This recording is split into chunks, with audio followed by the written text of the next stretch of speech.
Alone, and Phineus and his 1,000 men all round him. Thick and fast as winter hail the spears are flying past his eyes and ears to right and left. Against a huge stone column he sets his back, and sheltered from behind faced the attack and held the fierce assault. The left assault Chaonian Molpus led, Ethamon of Arabia the right. And as a tigress, spurred by hunger, hears 2 herds of cattle lowing in a dale, 2 separate herds, and doubts which one to attack, and burns to attack them both, so Perseus weighed the right, the left, in doubt, and then dismissed Molpius with a deep leg wound, and was glad to let him go, because, no respite given, Ethamon charged in frenzy, aiming high to wound him in the neck, but striking wild, shattered his sword against the column's edge.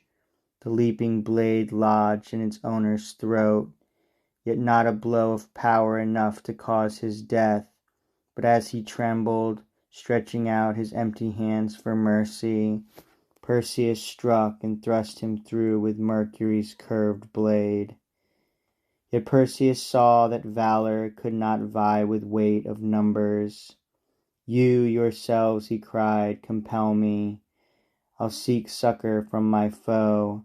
If any friend is present, turn away your face. And he held up the Gorgon's head. Find someone else to fear your miracles. Said Thescalus, aiming his lance of doom, and in that pose he stayed, a marble statue.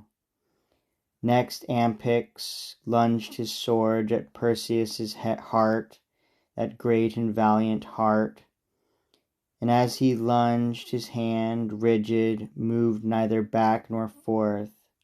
But Nilius, he who falsely claimed descent from 7-fold Nile, and bore a shield embossed in gold and silver with those 7 streams, cried, See the source of my proud lineage.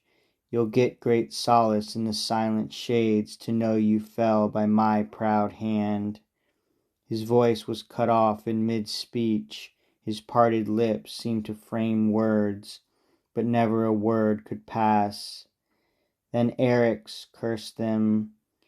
It's your cowardice that holds you frozen, not the Gorgon's power. Charge him with me, charge him, and bring him down, him and his magic weapon.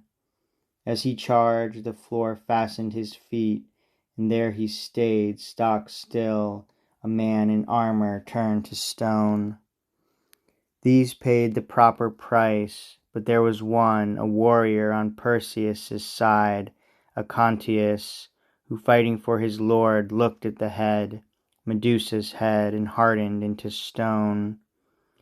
Astyages, who thought him still alive, hit him with his long sword, and loud and shrill the long sword rang, and he, gazing aghast, took the same stoniness, caught there and fixed with blank amazement in his marble face.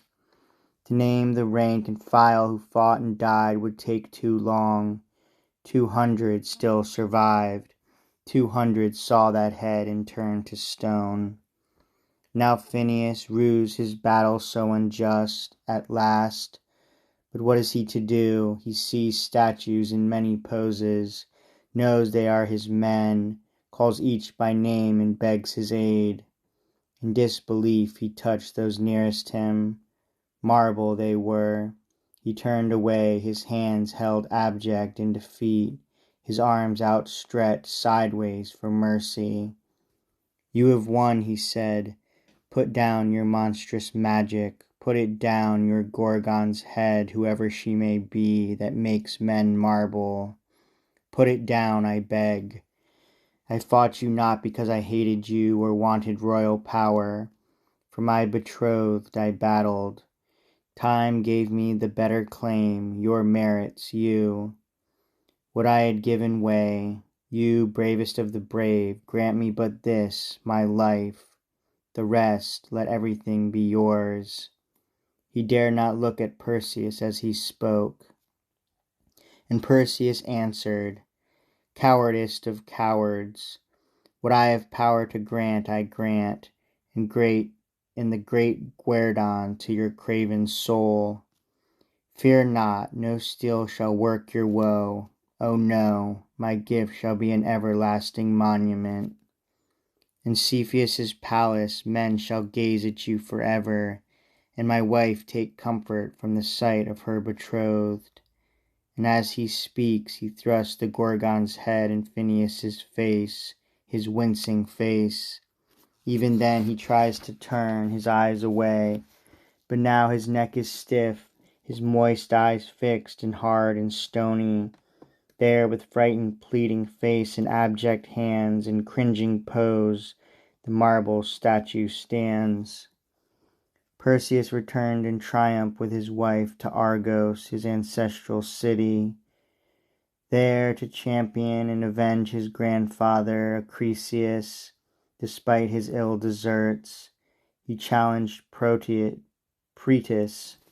Proteus had usurped Argos' high stronghold and expelled his brother by force of arms. But neither force of arms nor stronghold, basely seized, availed against the ghastly snake-haired Gorgon's glaring eyes. Yet Polydectes, lord of small Seriphus, remained unsoftened by the sufferings of Perseus and the prowess that his feat so many feats proclaimed. His hate was hard and unrelenting, and his baseless rage unending. He belittled Perseus's praise, and even claimed Medusa's death a lie. I'll give you proof conclusive, Perseus cried. Friends, shield your eyes. And with Medusa's face he changed the king's face to a bloodless stone.